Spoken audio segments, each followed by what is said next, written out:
विश्वविद्यालय थाने में अलग अलग दर्ज कांडों में फरार चल रहे 2 अभियुक्तों को पुलिस ने किया गिरफ्तार, कागजी कार्रवाई कर भेजा न्यायिक हिरासत में।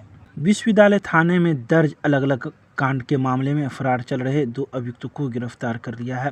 पहले अभियुक्त का नाम कैलाश यादव है, जिसके पिता का नाम विश्वनाथ यादव है, जो बालूघाट का रहने वाला है। तो वहीं दूसरे अभियुक्त का नाम किशुन राम है, इसके पिता का नाम स्वर्गीय राम प्रसाद राम है, जो तीनू पोखर छठी पोखर का रहने वाला है। वहीं दोनों अभियुक्त को गिरफ्तार कर विश्वविद्यालय थाना पुलिस ने कागजी कार्रवाई कर न्यायिक हिरासत में भेज दिया। मामला दारू वाला मेरे घर से बरामद नहीं है। मेरे घर से 40 फीट 45 फीट दूरी पर माल नदी किनारे पकड़ा है। हमारा बच्चा से नाम पूछ के हमारा नाम कब का मामला है?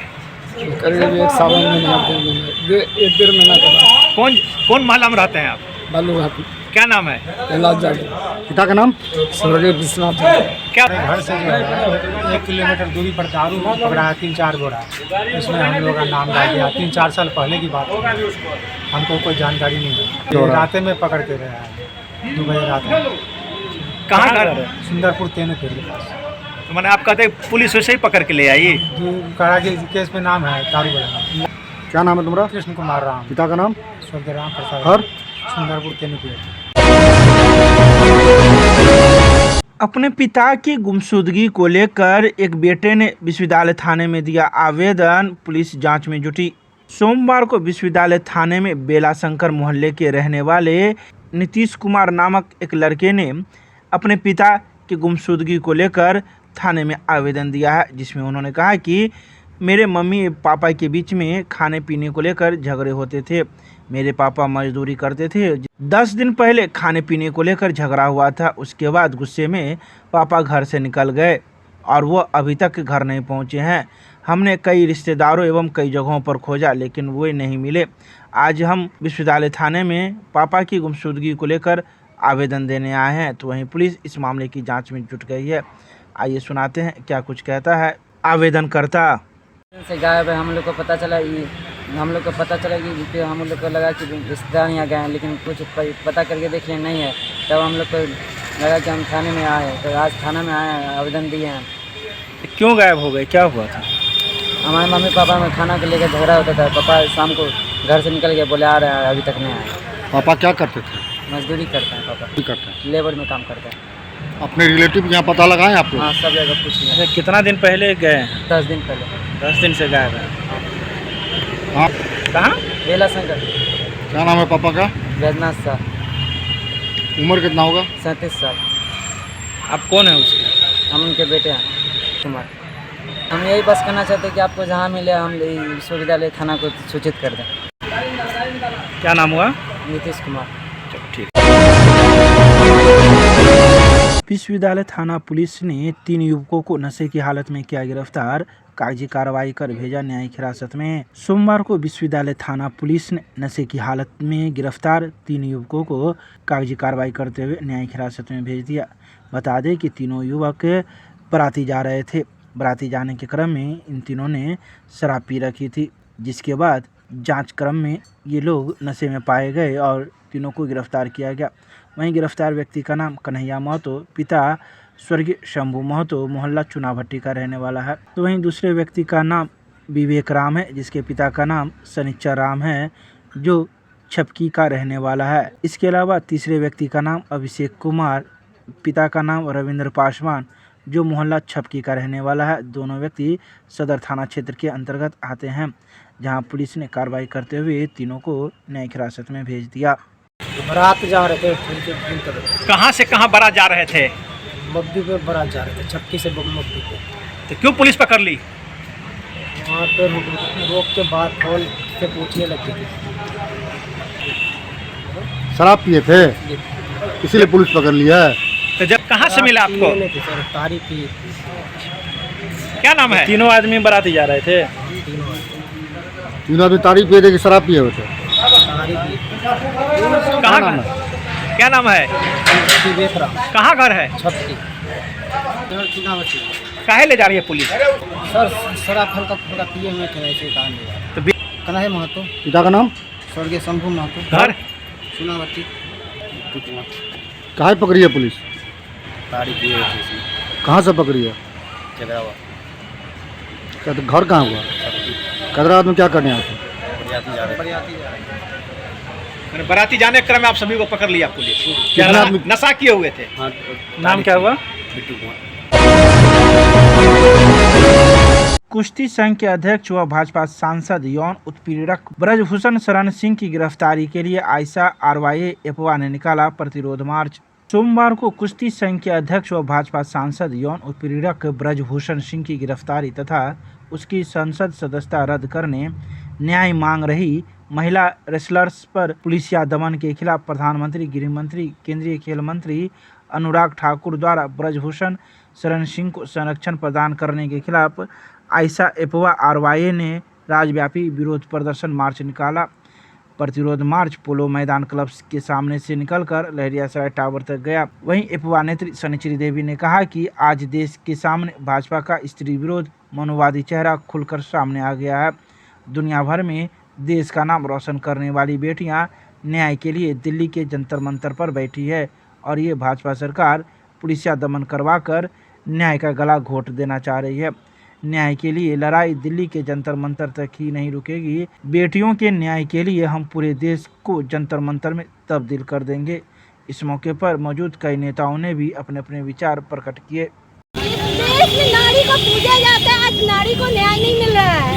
आज नारी अपने हक के लिए लड़ रही है, उसे लड़ना पड़ रहा है। ये कैसा वो रामराज लाना चाह रहे मोदी और शाह, जिसमें औरत की इज्जत नहीं है, इज्जत नीलाम की जा रही है। जहाँ एक सीता के लिए पूरी लंका जलाई गई, आज 7 नारियों के लिए जो एक मुकदमा नहीं दर्ज करवाने के लिए दर्ज करने के लिए आंदोलन करना पड़ रहा है और उसको अरेस्ट नहीं किया जा रहा है। अरेस्ट करने के लिए हम आंदोलन पे उतरे हुए हैं। ये कहाँ का न्याय है? ये कैसी सरकार है?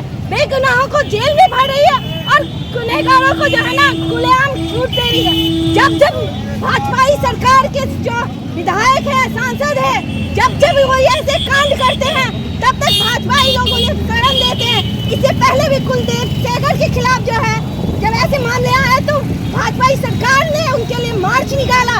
एक जनता दोषी है, और सब कुछ जानने के बाद भी ऐसे सरकार को सत्ते में लाती है जो उन्हें रोड पे लाके खड़ी कर दी। हर एक सवाल के लिए हर एक ऐसे कानून लाते हैं जिसके लिए जनता को रोड पे आना पड़ता है अपने मांग के लिए। वो अन्याय करते रहते हैं और जनता सह रही है क्योंकि सत्ता में उस सरकार को लाने वाली जनता है। जनता उसके झूठे दावाओं को आज भी सही मान रहे हैं। ऐसे अंधभक्तों से मेरा नम्र निवेदन है कि अपनी अंधभक्ति छोड़ो और सच्चाई को देखो। अपने आँख से वो काली पट्टी हटाओ और अपने आप को देखो कि तुम कहाँ हो, किस दलदल में हो। अगर तुम्हारे पास रोजगार होता तो तुम उस भीड़ के गुंडे नहीं बने हुए होते। आज तुम भी कहीं कमा रहे होते, आज तुम भी शरीफ की जिंदगी जी रहे हो। मिथिला विश्वविद्यालय के कुलपति की अध्यक्षता में संकाय अध्यक्षों एवं विभागाध्यक्षों की आपात बैठक की गई। आयोजित पैट परीक्षा 2021-22 के प्राप्तांक PDF के रूप में विश्वविद्यालय की वेबसाइट पर होंगे जारी। मिथिला विश्वविद्यालय के कुलपति प्रोफेसर सुरेंद्र प्रताप सिंह की अध्यक्षता में सभी संकाय अध्यक्षों, विभागाध्यक्षों की आपात बैठक विश्वविद्यालय के सभागार में सोमवार को आयोजित की गई, जिसमें प्रतिकुलपति प्रोफेसर डॉली सिन्हा तथा कुलसचिव professor Mushtaq Ahmad, doctor Avani Ranjan Singh, professor Ashok Kumar Mehta, doctor Anand Mohan Mishra, doctor Jyoti Prabha, doctor Manoj Kumar, doctor Soni Singh सहित कई पदाधिकारी ने भाग लिया। बैठक को संबोधित करते हुए कुलपति प्रोफेसर सुरेंद्र प्रताप सिंह ने कहा कि पेट परीक्षा 2021-22 के परिणाम को लेकर जिस तरीके से अफवाहों का बाजार गर्म है, वे सभी तथ्यों से परे हैं और जानबूझकर कतिपय विभागाध्यक्षों द्वारा भ्रामक स्थिति पैदा की गई है। उन्होंने कहा कि पेट की लिखित परीक्षा पास करने वाले परीक्षार्थियों की मौखिक परीक्षा के अंक संकाय अध्यक्ष, विभागाध्यक्ष एवं बाह्य परीक्षकों की एक कमेटी द्वारा दिया गया और आरक्षण रोस्टर का पालन करते हुए कट ऑफ अंक घोषित किए गए। प्रकाशित परीक्षा परिणाम पूर्णतः पारदर्शिता का घोतक है, पर खेद की बात है कि कुछ उपद्रवी तत्वों द्वारा विश्वविद्यालय में तोड़फोड़ की गई तथा गाली गलौज भी किया गया। ऐसे उपद्रवी तत्वों के विरुद्ध FIR भी दर्ज किया गया और अब उन्हें चिन्हित कर अनुशासनात्मक कार्रवाई करते हुए निष्कासन की भी प्रक्रिया की जाएगी। कुलपति ने कहा कि कुल 75 शिकायतें आवेदन में आए थे, सभी की गहन जांच की गई, पर किसी भी आवेदन का दावा सत्य नहीं पाया गया, अर्थात जो परिणाम प्रकाशित किया गया था वह 100% सही है। मिथिला विश्वविद्यालय के जयप्रकाश कुमार साहू बिहार के प्रतिनिधित्व छात्र के रूप में मंगलवार को संसद को करेंगे संबोधित। मिथिला विश्वविद्यालय के कुलपति प्रोफेसर सुरेंद्र प्रताप सिंह ने स्थानीय सीएम कॉलेज दरभंगा के स्नातकोत्तर के छात्र जयप्रकाश कुमार साहू को हरी झंडी दिखाकर दिल्ली विदा करते हुए बधाई एवं शुभकामनाएं सोमवार को दी। उन्होंने जयप्रकाश से विश्वविद्यालय मिथिला एवं बिहार का नाम रोशन करने का आह्वान किया। उन्होंने संसद को संबोधित करने हेतु पूरे बिहार से एकमात्र जयप्रकाश के चयन को विश्वविद्यालय की बड़ी उपलब्धि बताया। इस अवसर पर कुलसचिव प्रोफेसर मुश्ताक अहमद ने कहा कि कुलपति प्रोफेसर एसपी सिंह के नेतृत्व में विश्वविद्यालय द्वारा छात्र छात्राओं को न केवल पाठ्यक्रम तक ही सीमित रखा जा रहा है, बल्कि उनके अंदर जो बौद्धिक क्षमता है उसे भी राष्ट्रीय फलक पर स्थापित करने का सफल प्रयास किया जा रहा है। वहीं इस मौके पर विश्वविद्यालय के कई लोग भी मौजूद थे। यात्री सेवा समिति के सदस्य पहुंचे दरभंगा स्टेशन, किया औचक निरीक्षण। सोमवार को दरभंगा रेलवे स्टेशन पर यात्री सेवा समिति से जुड़े हुए 5 सदस्यीय टीम दरभंगा पहुंची, जहां उन्होंने स्टेशन के चप्पे चप्पे की जानकारी ली और यात्रियों को किसी प्रकार की असुविधा न हो इस बात को भी ध्यान में रखा।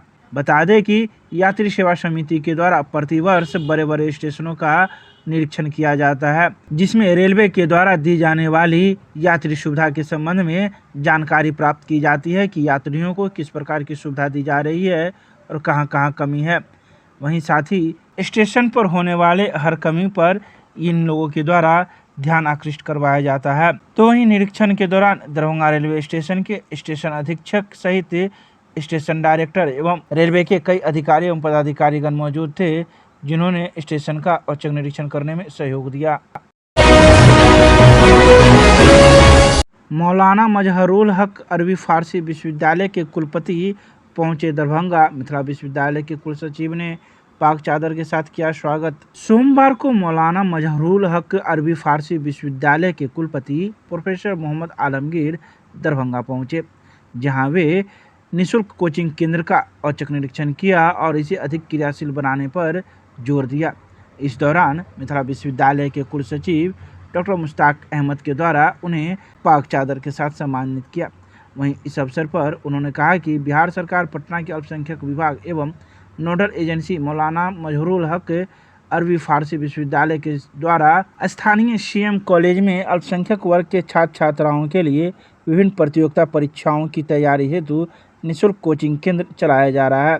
वर्तमान में इस केंद्र में सीटेट परीक्षा का कोचिंग चल रहा है। आज कोचिंग के निदेशक एवं शिक्षकों के साथ छात्रों की उपस्थिति एवं उनकी कठिनाइयों को सुनने, समझने तथा उनके निदान करने के उद्देश्य से मौलाना मजहरूल हक अरबी फारसी विश्वविद्यालय के कुलपति दरभंगा पहुंचे थे, जहां उन्होंने छात्रों की समस्या जानी और शिक्षकों की भी और उनके निदान का भी उन्होंने आश्वासन दिया।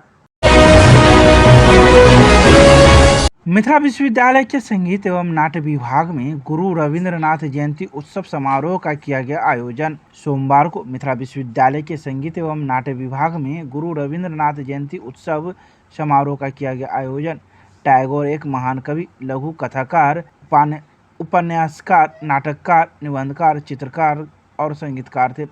इस अवसर पर मुख्य अतिथि के रूप में मिथिला विश्वविद्यालय के कुलपति प्रोफेसर सुरेंद्र प्रताप सिंह, प्रतिकुलपति प्रोफेसर डॉली सिन्हा और विश्वविद्यालय के शिक्षकगण, शिक्षेतरगण एवं छात्र मौजूद थे। कार्यक्रम का शुभारंभ दीप प्रज्वलित कर किया गया। स्वागत भाषण विभागाध्यक्ष डॉक्टर पुष्पम नारायण के द्वारा किया गया। मुख्य अतिथि ने अपने उद्बोधन में गुरुदेव रविंद्रनाथ की विश्वविख्यात रचना गीतांजलि की चर्चा की और शिक्षा में उनके योगदान को वर्तमान संदर्भ में जोड़कर उनकी प्रासंगिकता को समझाया। इस मौके पर मौजूद कई मुख्य अतिथि एवं वक्ताओं ने भी अपने अपने विचार प्रकट किए। साथ ही छात्र छात्राओं ने भी कई प्रकार के कार्यक्रम भी प्रस्तुत किए।